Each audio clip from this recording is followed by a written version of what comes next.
I am so excited to talk to you guys about this. You are getting it like almost fresh off the presses. The lawsuit was actually filed yesterday. We are suing the federal government, the Biden administration, over the new TikTok ban.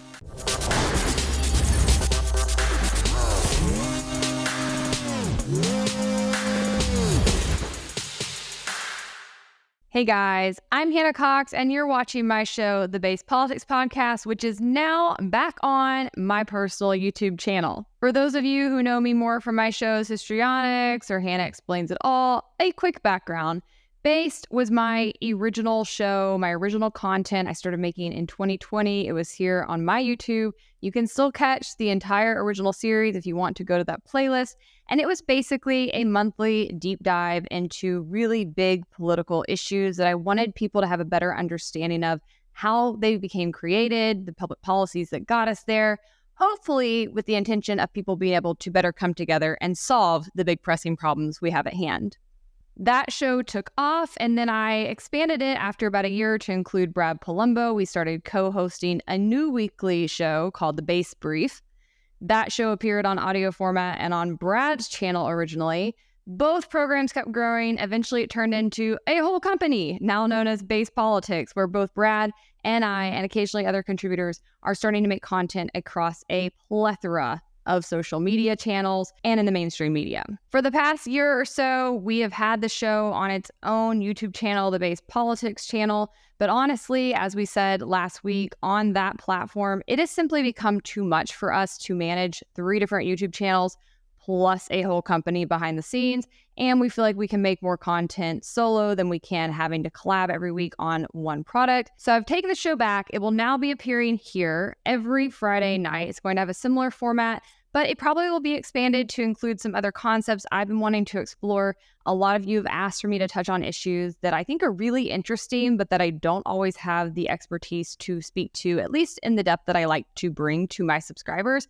So you can expect to see some experts that might be joining me, some various personalities that I think have really interesting insights. We're going to try to do some more Q&As, some live streams. So make sure you start tuning in here on Friday nights. As much as possible, I want this show to be a conversation between me and you guys, because that's one of the things I love most about working in politics. I love getting to hear from people. I love hearing their experiences. I love helping people connect to policies that can help them better their lives, improve their circumstances. I love being able to educate people and give them a better understanding of what's happening to them and around them. I like being able to equip people and make them feel like they are more capable of actually participating in their political system. So that is what this show is all about. It is very similar to other content you've seen from Base.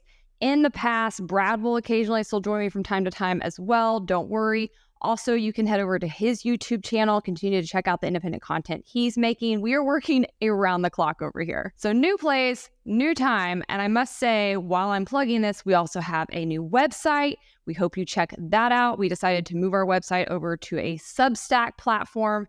That just gives us a lot more ability to keep in touch with you, to overcome algorithms on various social media platforms and make sure that the people who want to see our content are regularly being able to access it. And it also gives you a better chance to support our work. As I've mentioned before, BASEDPolitics is a nonprofit. That means we raise the money we need in order to bring you these productions, in order to participate in these conversations at the level that we want to. And so if you like the content that we're making, if you believe in our mission, make sure you support us by donating. One of the ways you can do that is by subscribing to our new Substack. And along with the new website, we also have a brand spanking new lawsuit. That's right. I am so excited to talk to you guys about this. You are getting it like almost fresh off the presses. The lawsuit was actually filed yesterday. We are suing the federal government, the Biden administration, over the new TikTok ban. In case you have somehow not heard, Congress passed legislation a little earlier this year effectively banning the platform. The legislation was supported by the Biden administration, and the legislation was also signed by Biden after it passed, meaning it is now law. And I want to be clear that while the legislation does this whole song and dance of saying TikTok has 6 months to sell and it's not really a ban, they just have to ByteDance, the company that was TikTok, just has to sell to somebody else.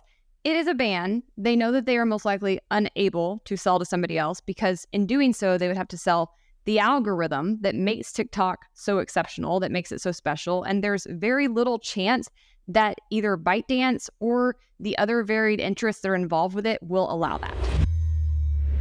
This morning, the clock begins ticking down for TikTok after the Senate last night passed a bill giving the social media platform's Chinese parent company an ultimatum: sell the app or be banned in the U.S. TikTok is a major foreign threat.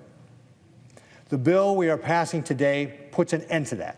Lawmakers in both parties say TikTok poses a serious national security risk. They claim the Chinese government could force TikTok's owner, ByteDance, to hand over Americans' data or use the app to spread misinformation by promoting certain content. The platform is used by 170 million Americans, some of whom make a living off the app. I'm happier than I have ever been, and it is because this app has opened the door for me to figure out how I can make a difference in the world. TikTok denies sharing data with China's government and says it stores data in the U.S. But Senator Mark Warner says critics of the potential ban haven't seen all the evidence about the damage the app could do. At the end of the day, they've not seen what Congress has seen. They've not been in the classified briefings that Congress has held, which have delved into more deeply some of the threat posed by foreign control of TikTok. President Biden is expected to sign the bill today. At that point, ByteDance will have 9 months to sell the platform. If they can't or won't sell, TikTok would not disappear from phones. Americans would simply be unable to update or download the app. But ByteDance is vowing to fight the ban in court, calling it a clear violation of the First Amendment. So as I mentioned, President Biden did ultimately sign that bill. I think the countdown now runs up until about January of next year. And TikTok has filed a lawsuit on its own behalf in the federal courts. And as I mentioned, they know that this is effectively a ban, right? They're doing this whole song and dance to try to act like what they're doing is constitutional and they're not overstepping because they had problems getting previous attempts to ban TikTok passed through Congress. But as you can see with Representative Dan Crenshaw here, and many others have echoed these sentiments, he says, no one is trying to disguise anything. We want to ban TikTok. You're correct. And now, as of this week, BASEDPolitics is joining others in filing our own lawsuit against the federal government over this legislation, and we're doing so with the help of the Liberty Justice Center. You might know the Liberty Justice Center because they are the same pro bono constitutional litigation center that filed the infamous Janus case, which is one of the best Supreme Court decisions we've seen in recent years. They took the Janus case all the way up to the Supreme Court where they won, and basically what it means now is that unions can no longer force employees to pay dues or participate in them if they don't want to. So this was a gigantic win on behalf of the Liberty Justice Center and also on behalf of all Americans and all workers and our economy. But anyways, back to the current lawsuit we're filing. For those of you who don't know, I actually got my start in politics in part working around a similar pro bono litigation organization. And I love this stuff. This is the side of the political system that I don't think Americans pay enough attention to. Typically, when Americans tune in, they're either paying attention to like the politicians themselves and their drama, or at best, they're paying attention to the actual legislation and the public policies, which is great. You should pay attention to legislation and public policy. It does matter. But of equal importance is the whole litigation side of the equation. Litigation is how we have gotten some of the most important advancements in U.S. history, and it is also how we have gotten some of the best constitutional protections for our civil rights. And that's because Congress and state legislatures and other bureaucrats frequently trample all over the Constitution, and the only thing that actually pushes back, the only thing that actually gets in their way of that is the court system. They're able to come in and overturn laws that unfairly trample our rights, that impede the Constitution. And because of this, it's a strategy that more and more organizations have started to participate in, starting really around the 1950s, 60s. Initially, it was a lot of left-wing groups that recognized the potential to get really big wins through this. And so you saw a lot of organizations like the ACLU start to go in prominence. But as they were getting more prominence, as they were getting more wins in the courts, the conservative side of the aisle started to take note. You see things like the Federalist Society pop up. And now you see a lot of really cool groups on the Libertarian circuit, on the Republican circuit, who have risen up to do similar work, but on behalf of free market capitalism, economic liberty, and civil rights. Basically, the way the law works for the most part is that when you have a decision from a court, it creates what's called a legal precedent. And that legal precedent then signals to other courts how they should rule or think about similar challenges. So if you have a bad piece of law that gets put into action and you have a really good lawsuit that stops it and says this is unconstitutional for this reason, that creates a legal precedent, and it signals to legislative bodies across the country, you probably shouldn't try to go about this through this mechanism because it's going to get blocked because of this legal precedent. It's really exciting, nerdy stuff, and I can't tell you how pumped I am to now be a plaintiff on this side of the equation. Having gotten so many really cool wins fighting back against the government on behalf of organizations like this, it's interesting to be on this side of the table. And it's really important to know that while these kinds of lawsuits have incredible potential to set important legal precedent that protects our rights, it's a really unique organization and industry that we are now joining because it takes a lot of money to actually fight the government. This is how the government has gotten away with so much for so long, is that they have all these attorneys on staff that are on salary, right? They can work all day long and they still get paid the same salary. So the government doesn't mind dragging out a lawsuit. If somebody brings a challenge against the government, they can run out the clock, whereas the actual challenger usually has to pay an attorney by the hour. And so what that means is the vast majority of time throughout history, when someone has had their liberties infringed upon, even if they had a really solid case, a really good constitutional claim, they simply didn't have the resources to effectively fight the government and actually challenge it. And thus you've seen some of these groups pop up, like the Liberty Justice Center, which are nonprofits, and they also pay attorneys to work around the clock. They also can run the clock out against the government, and they take on cases like BASEDPolitics case against the federal government over the TikTok ban pro bono.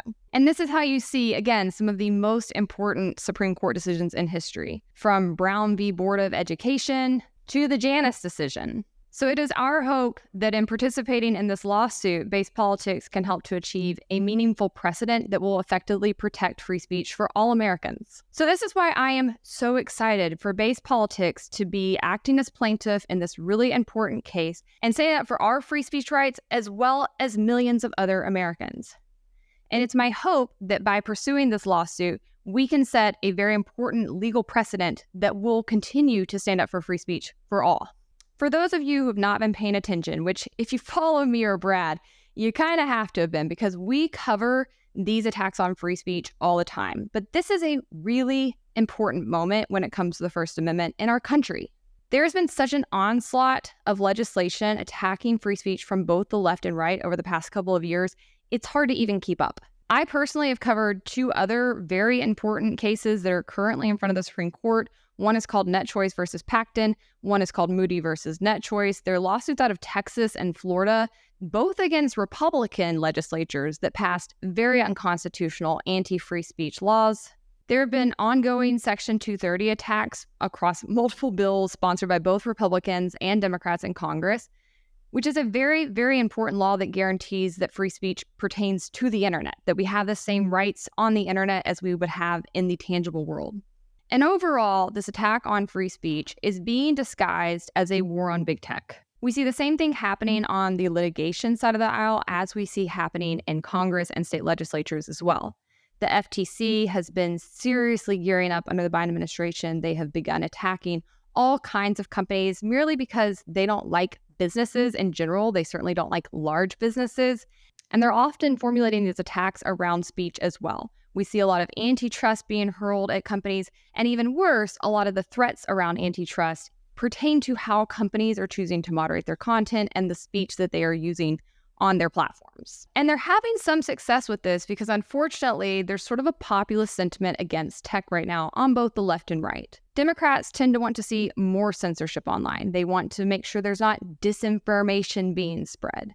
Whereas on the right, you often see a fear of being censored, of their thoughts being shadow banned. And so they want to then attack any social media company they feel is not giving their views enough sunlight. And that's very useful for politicians because attacking free speech is not popular. But when you claim that you're doing these things to go after big tech and protect people, a lot of people fall for that. But I don't want you to be one of them. So let's talk about the real reasons they are trying to ban TikTok right now. Anytime you see the government coming in and trying to regulate an industry or a particular company, First and foremost, it's important to know that the government really never wants to see a successful industry making a lot of money that it doesn't have its hands on. So social media fits that bill.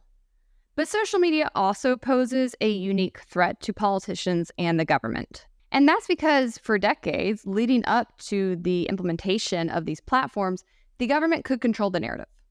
And they could control the narrative because they mostly control the mainstream media. As we've seen in recent years, they are exceptionally cozy with many of these people. Platforms like the New York Times take their directives from the government itself. Many of the experts they claim to lean on when they are trying to tell Americans how to think about certain things are actually just government actors. And so as social media has grown, they have lost more and more control of the narrative because they are no longer the gatekeepers and they don't control the gatekeepers anymore. And because of that, we've seen recent actions like the Biden administration essentially trying to lasso social media during the height of the COVID pandemic. We now have bombshell reports detailing how they went after platforms like Facebook and Twitter, telling them who they should platform, who they should ban, what kind of narratives they should allow, what they should shadow ban, what they should take down.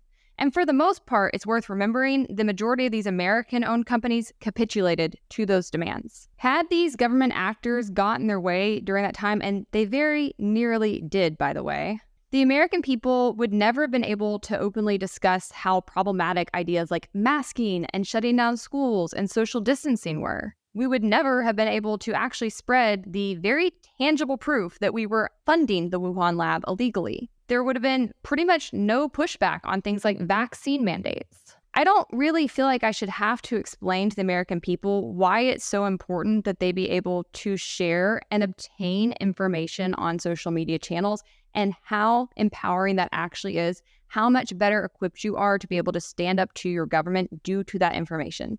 This is why the founders put the First Amendment in place to begin with. They understood that for people to be free, they had to be able to freely express themselves, they had to be able to criticize their government, and others within that population had to be able to hear and obtain that kind of information to form their own thoughts and hopefully join in on those kinds of causes to push back. The obvious point here is that the government does not want Americans to be able to freely share information, especially information criticizing them and their actions on social media. And that's why you continue to see them go after Section 230. That's why you see threats of antitrust against Facebook and other social media platforms. And that's now why you see this attempted ban on TikTok. Right now on TikTok, people are having very important political discussions. There are many people on there that are meaningfully starting to push back on things like our war agenda. They're discussing the failures of the public school system. They are highlighting our unethical treatment of prisoners in our criminal justice system.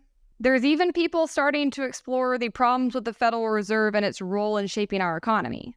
And unsurprisingly, the government, and particularly the Biden administration, often look pretty bad in these conversations. That's why they want to ban it. That's why they want to shut it down. This is a threat to them. TikTok, I think, offers a unique threat to them because it is the platform where the majority of young people are gathering and having these conversations. And they're used to having young people under their thumb. They're scared to death of this dialogue. This is about free speech and them trying to shut it down. And what's interesting is that groups on both ends of the spectrum, the ACLU on the far left, FIRE on the moderate to right, I wouldn't call them far right because they actually will stand up for left-wing groups too. But you have very interesting groups that are coming together to speak out against this.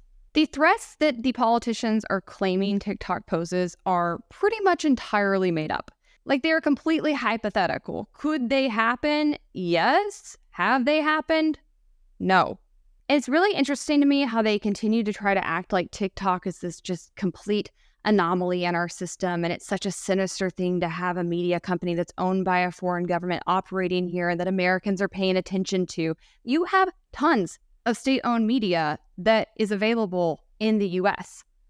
From the BBC to Russia Today, to Al Jazeera, all of these are examples of state-owned media. It's only countries like North Korea, communist dystopias, where you see the governments trying to ban their people from being able to access certain pieces of content. It's actually important for Americans to be able to consume media from other countries. Our own media often does a very bad job of reporting on global affairs, and they often also really misrepresent how America and our actions are being perceived overseas. So that's a perspective that the American people can really only gain by listening to media outside the country. I also think consuming that kind of media helps people have a better understanding of what unethical practices can look like, recognizing propaganda that might be placed in media by other state governments so that they can better recognize it in their own. The First Amendment does not just give you a right to say what you want, free from government persecution.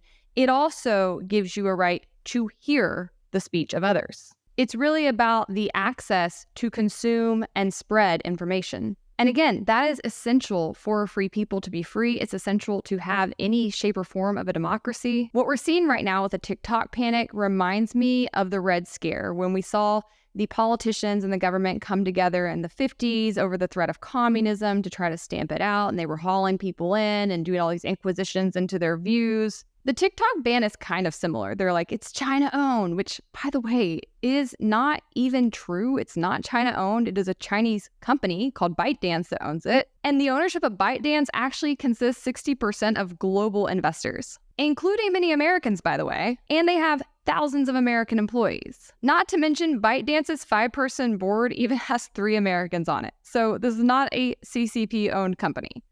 But let's say it were, right? Let's give them their fear-mongering hypothesis for a minute. Let's say it is completely Chinese run, that it is out there to push commie propaganda, and anybody getting on it is going to have nothing but communist crud shoved down their throat all day, every day. So what? I and Brad and anybody else involved in base politics would still be doing exactly what we're doing day in, day out, which is going on that platform and challenging those ideas and disseminating better ones.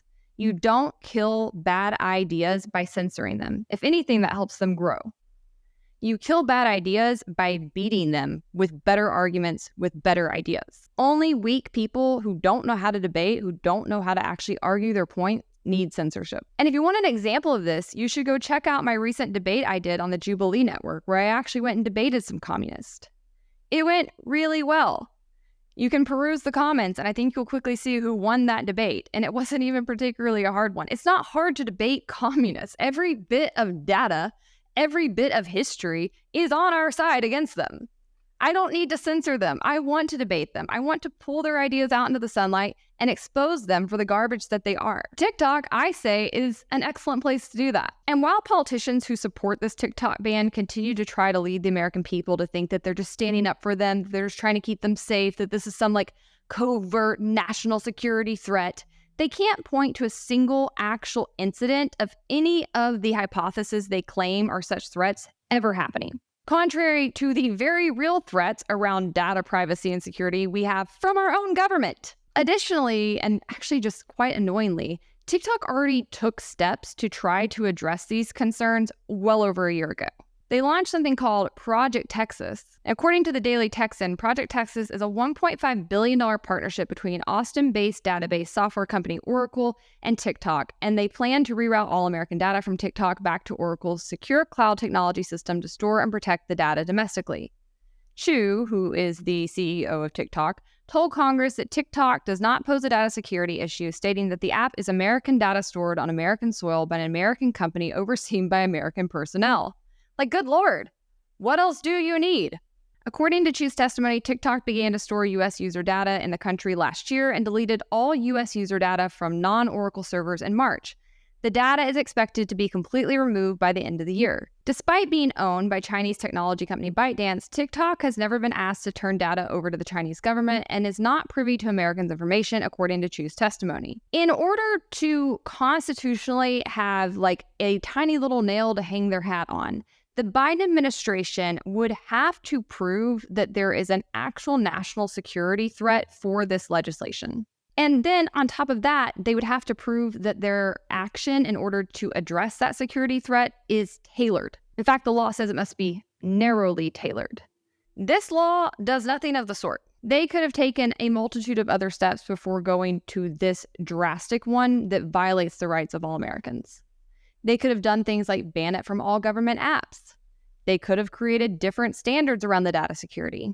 They didn't do any of that because this is actually about blocking your access to information. Now, at Base Politics, we exist to spread an ideology. We do that via content, mostly via social media. We believe strongly in free market capitalism and individual liberty and limited government. We think that that is the best structure for people to live under. And so we create engaging, informative content, furthering those ideas and providing people with access to learn more about them. Due to that structure and that mission, TikTok has been an important part of our work. We are able to reach a unique audience on TikTok compared to platforms like Twitter or Instagram. Every social media platform has a unique user base. Furthermore, TikTok's algorithm, I personally think, is one of the best that we have ever seen. It does a really good job of tailoring the content people come across to their interest. And so because of that, Brad and I have been able to reach millions of people on TikTok we otherwise would never have come in contact with. And those people have been able to access new ideas that we have. They've been able to engage with the proposals we put forward. As our hashtag goes, we've taught people how to think instead of what to think. But now the government has chosen to impede those operations and get in the way of our ability to express ourselves via content and free speech on a platform where we have been able to access millions of people. And that's why we're taking a stand for our free speech rights along with those of millions of other Americans. And I also think we're standing up for free market capitalism in this equation. Because besides being a massive violation of the free speech rights of any and all Americans who've ever even thought about using TikTok, this is also a very big intrusion into the marketplace. Therefore, this action stands to hurt the careers of many Americans as well. Many creators are now earning their living on TikTok. People have quit their jobs because of the revenue that they're making on this platform. Many more business owners have used it to further their business's interests, to meet new clients, to advertise their products, and to, in general, further their businesses offline. And this is true for Americans in all 50 states, but since I live in Atlanta, Georgia, I wanted to zoom in on what that economic impact looks like here. This is from an Axios report, and it says Atlanta real estate agent Glenda Baker told Axios her TikTok videos resulted in deals totaling $60 million in yearly revenue. As for the data privacy concerns, she believes the horse is out of the gate because our information is harvested when we use apps or websites. I love that she points this out because they act like TikTok having your data is some unique threat, when literally every single tech company out there is collecting your data, and they're mostly just collecting it to make sure that you have a better experience on their platforms, that your algorithm is more tailored to you, that you see products or content that you actually like. Whereas the government, the biggest hypocrite in all of history, is sitting here being like, we're so concerned for your data privacy, when like actually they're the ones maliciously obtaining your data without your consent, without you clicking a little box and giving it to them, without you opting in against your constitutional rights. And not only are they storing it, but they're using it to make up crimes, to connect people to crimes, to chase people down, and to take away their liberties permanently. So I cannot handle it watching politicians claim to be doing this to protect data security. You have got to be kidding me. Anyways, back to Glenda Baker. She says TikTok's impact can't be duplicated on other dominant social media platforms like Facebook or Instagram because those sites typically cater to personal relationships. She also said obtaining brand awareness on those platforms, or on X, formerly known as Twitter, required investments that are costly to small businesses. Yes, anybody who has tried to do business online can tell you this firsthand. The structure she's discussing on other social media platforms is 100% accurate. It's very expensive. You have to spend a lot of money in ads just to get those platforms to show your content, to show your product to people who might be interested in it. TikTok's algorithm that they're just so maliciously getting your data to create exists to make sure that you are organically connected to people who have products or services you might be interested in. It is so mutually beneficial, and it's why so many people have started turning to TikTok to do their business online. Axios goes on to report that TikTok's new economic impact report, which was generated based on a survey of businesses and app users, found local businesses' use of the platform for advertising and marketing contributed $750 million to Georgia's GDP in 2023. That's one state out of 50. They said 300,000 businesses in the state and 5.4 million Georgians actively use TikTok, according to the report. And more than 90% of Georgia's small businesses surveyed said they increased sales and sold out of products with TikTok. I don't know if you've been paying attention, but Americans have had a pretty rough go of it economically since 2020. And many people have taken that time, they've hustled, they've sought to find new revenue sources, and they've actually turned to social media platforms like TikTok and made something for themselves despite all odds. And now you have the government wanting to come in and bulldoze that out from underneath them. I think this bill is disgusting. It's anti-capitalist, it's anti-free speech, and I am so happy to be suing the Biden administration and the federal government over it.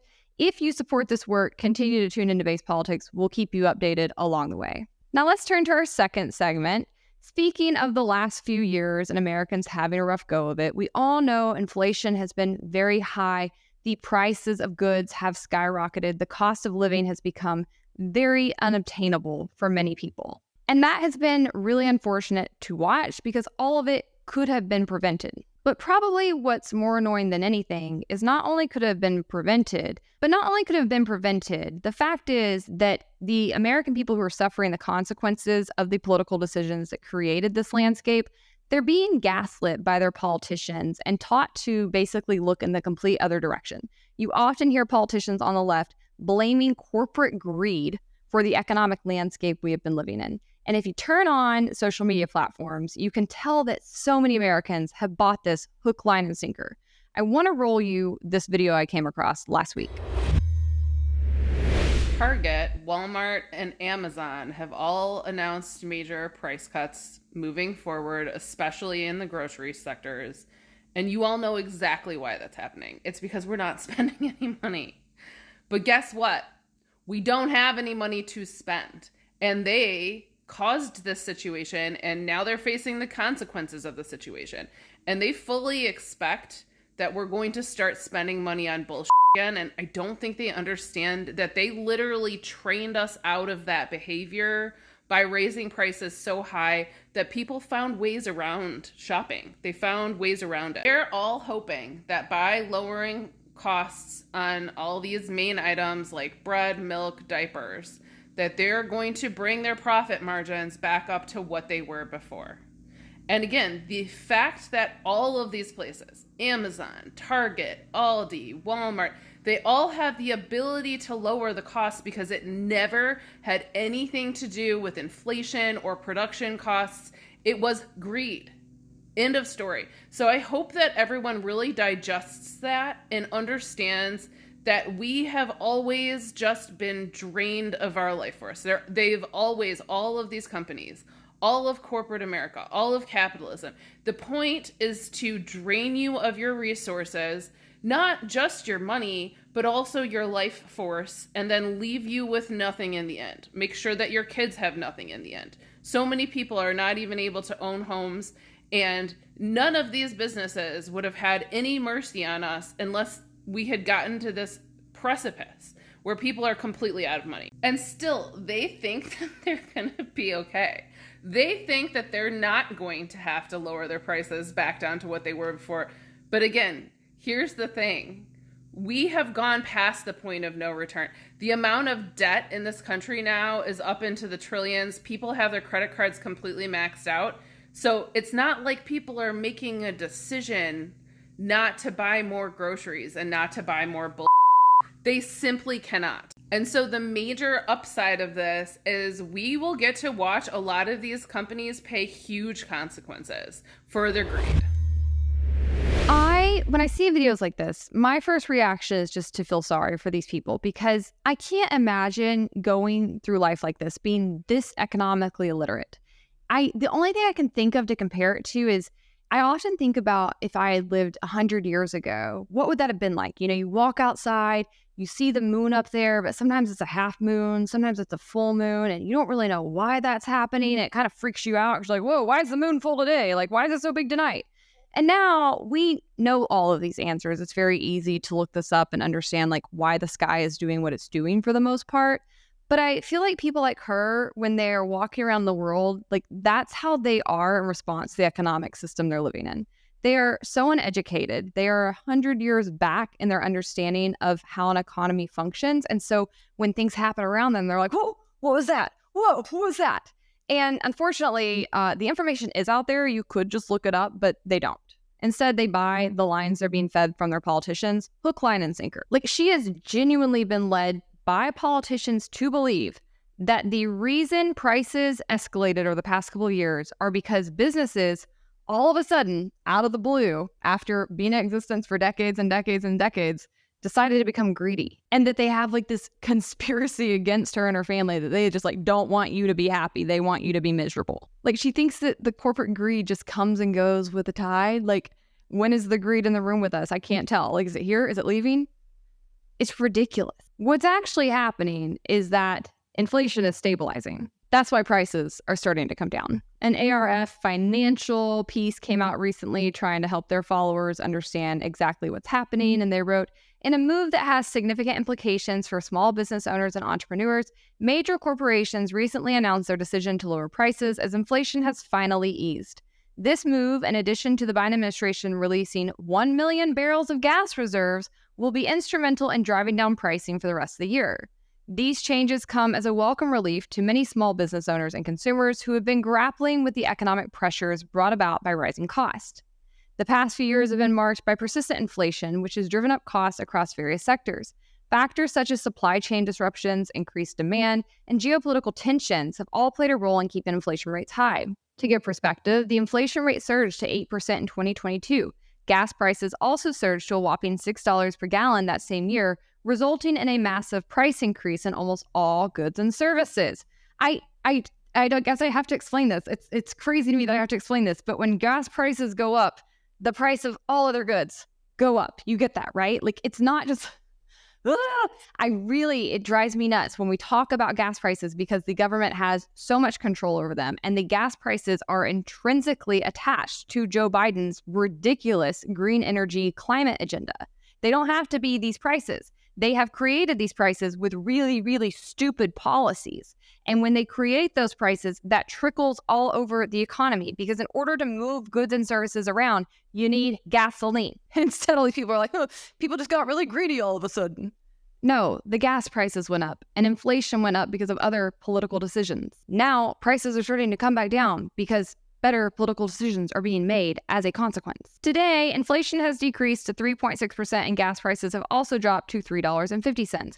Yet retail prices have persistently remained high.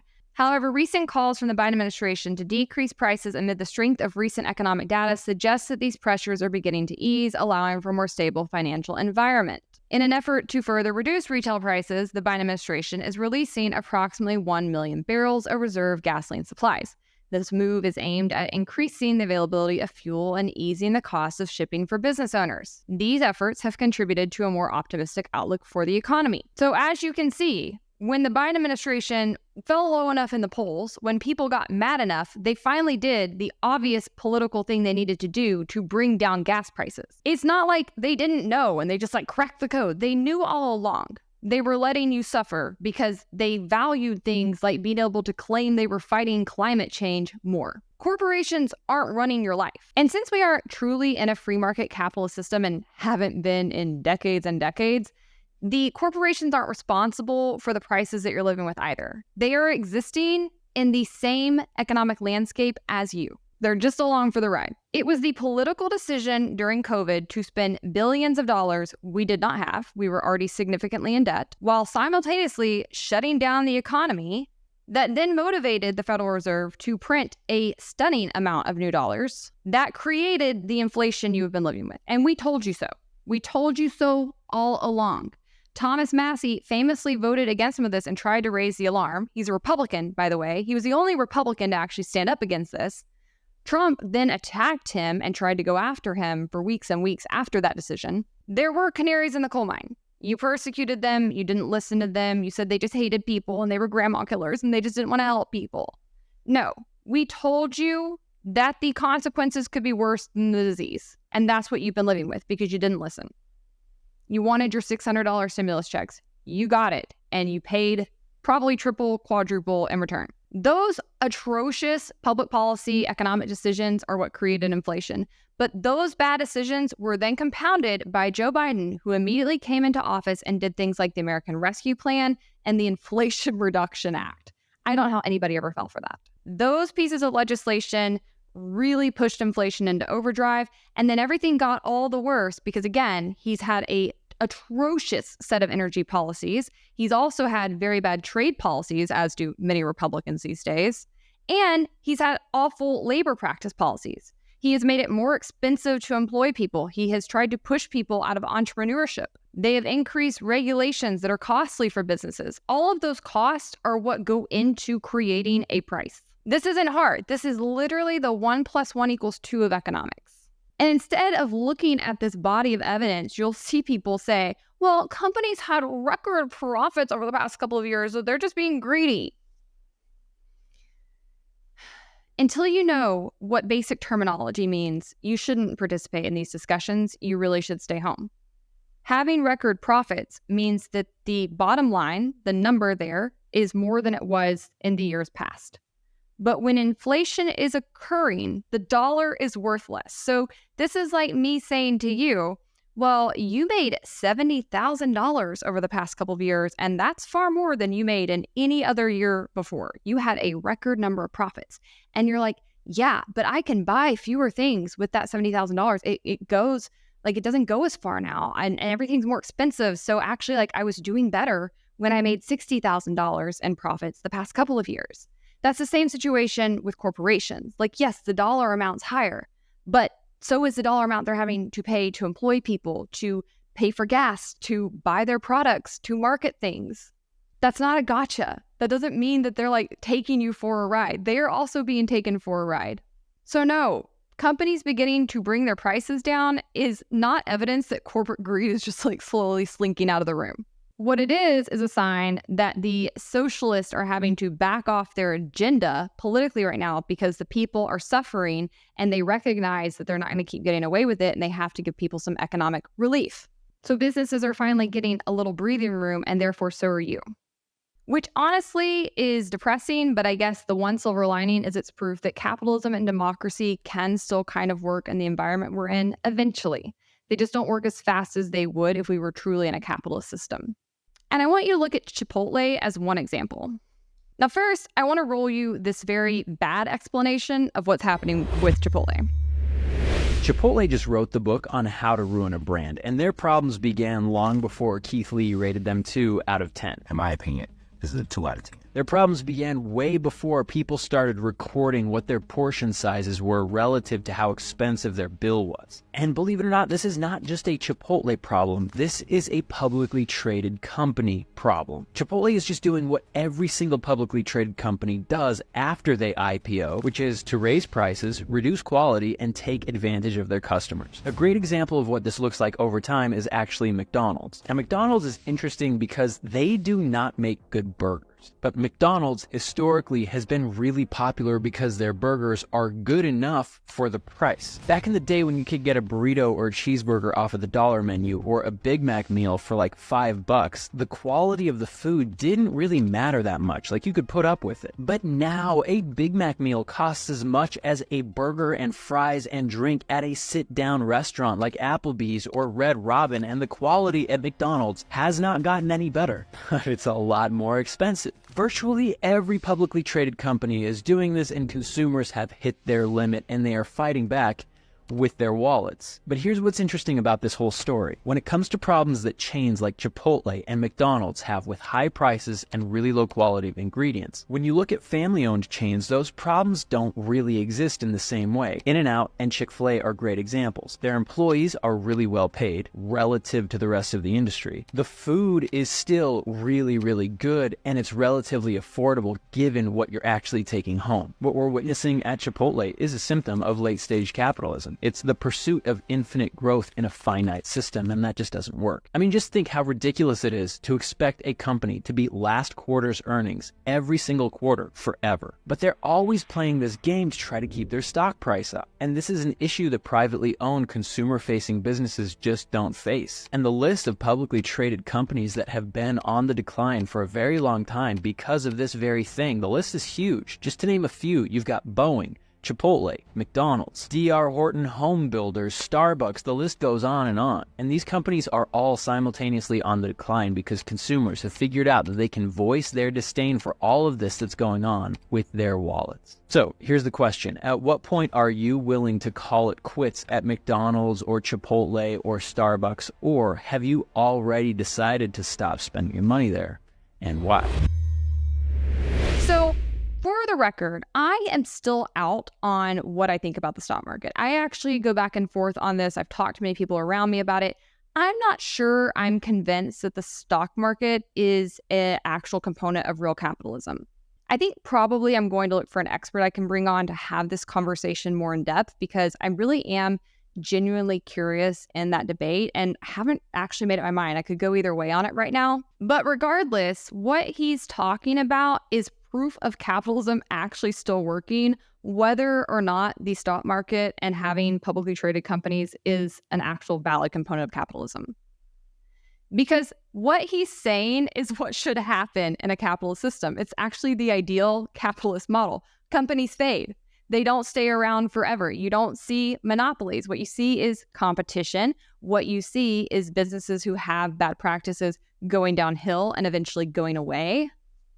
That creates room in the economy for new, better companies to arise. This is a good thing. This is what competition looks like in practice.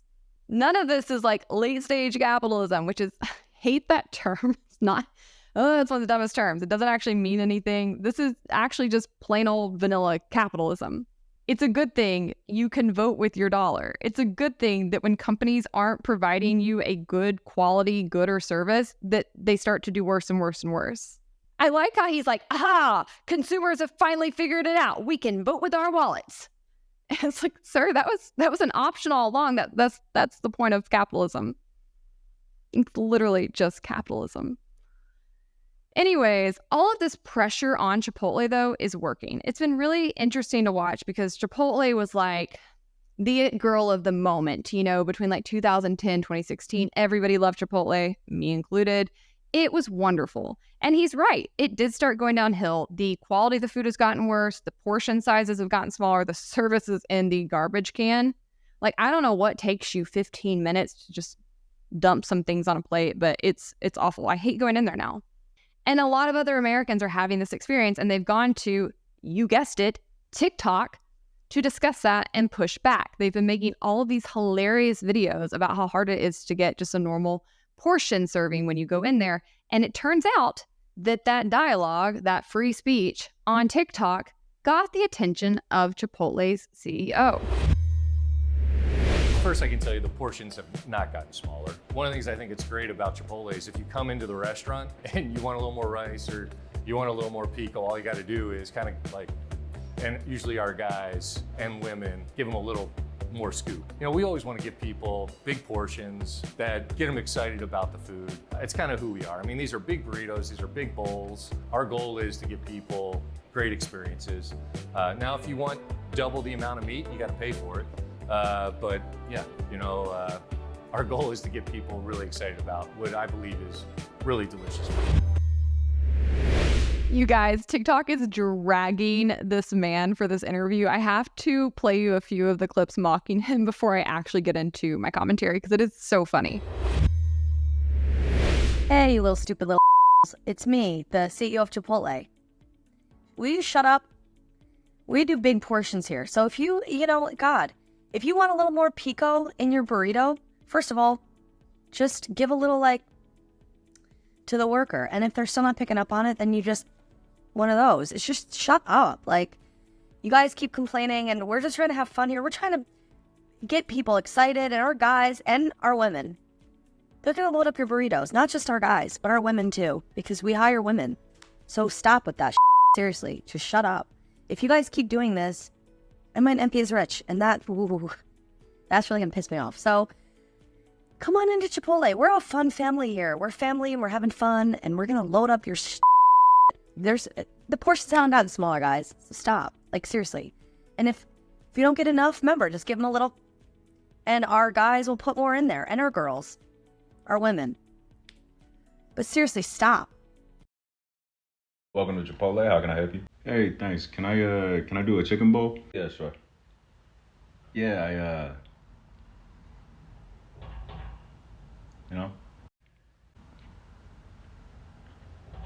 What is that?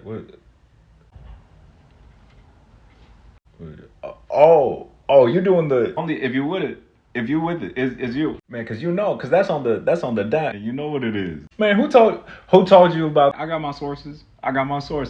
If you know, you know. Hey, it's me and you. Okay, you with it. You with it for real. It's right here. Hey, check me out. Hey, check me out. I got you. All right, so what else?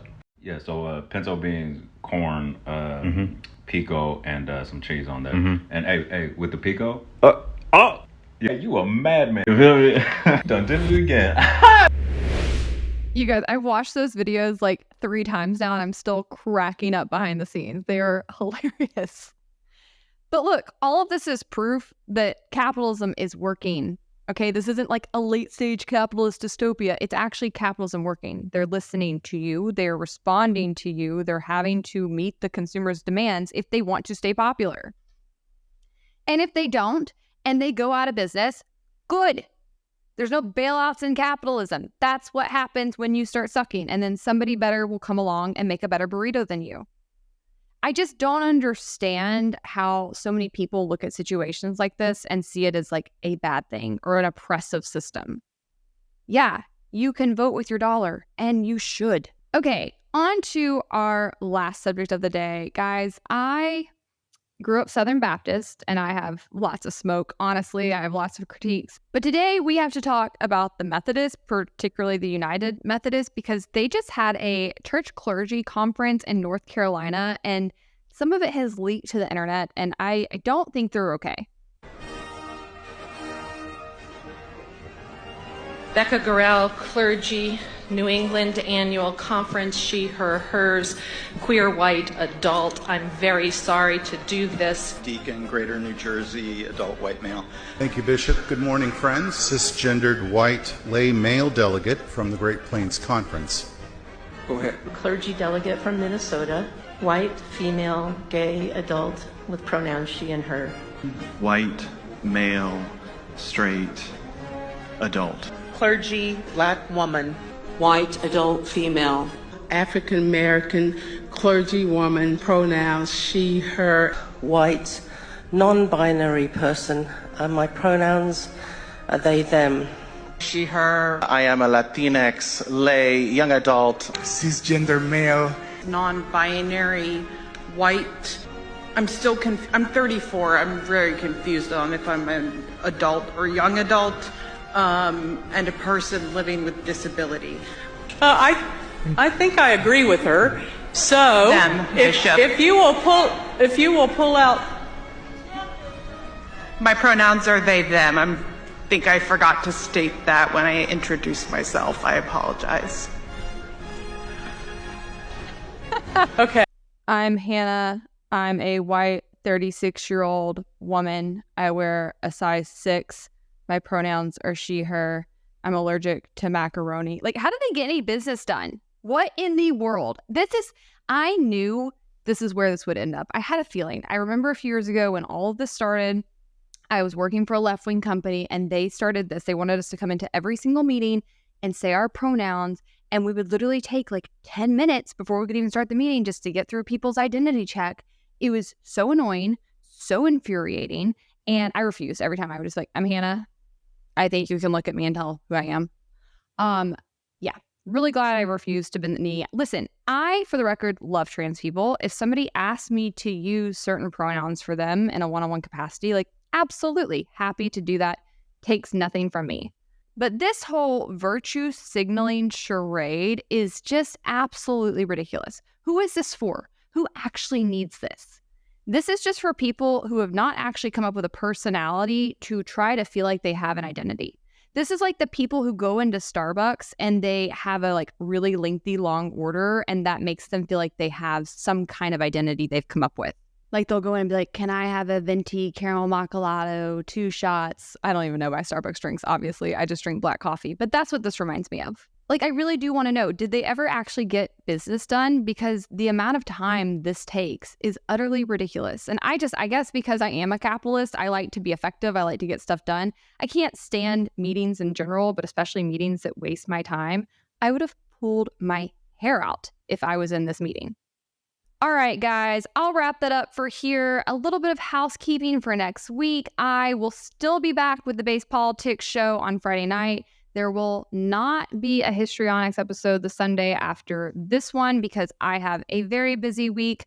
I will be in DC, and then I will also be in LA that week filming something special for you guys. I can't announce what it is yet, but it will be YouTube based. I think you're going to love it, so stay tuned for that. In place of histrionics that week, since I will not be able to film, I am going to finally bring you a video I have been promising for months. Yes, I know it has been months. I'm sorry. I've been very busy, but it's finally coming, and that is my video about my trip to the border, discussing what I learned about the immigration crisis. It includes several experts that I met down there. I think you will really like hearing from, so make sure you tune in the channel for that. If you like this series, you can support me by liking it, commenting, subscribing it, and sharing it with others. And until next week, stay based.